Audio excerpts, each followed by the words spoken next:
കൂടെ നേഴ്സിങ്ങിന് വിട്ടാ മതിയായിരുന്നു. ആ എന്നാടാ?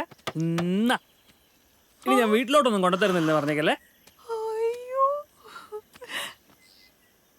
നീ ചൂണ്ടയിട്ടാണോ? വല്ല ചത്തുപോങ്ങിയതായിരിക്കും.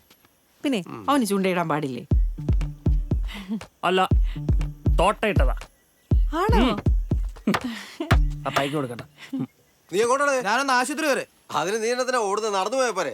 താമസിച്ചാൽ ആശുപത്രി കൂട്ടി പോവോ? അളയമ്പുള്ളി അവിടെ അഡ്മിറ്റാ.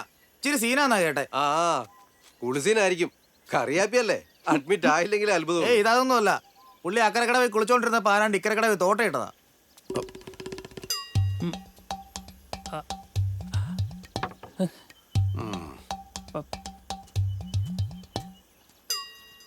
നമ്മളിപ്പോൾ അങ്ങോട്ടും ഇങ്ങോട്ടും അവിടെ ഇവിടെ ഇരുന്ന് പറഞ്ഞിട്ട് വല്ല കാര്യമുണ്ട്. ഇപ്പം ഇതിനൊരു തീരുമാനം ഉണ്ടാകും. തേപ്പാനം കൂട്ടി നമ്മളോട് വന്നത് അങ്ങോട്ടും ഇങ്ങോട്ടും വഴക്കുണ്ടാക്കി പോകാനാണോ? ആണോ?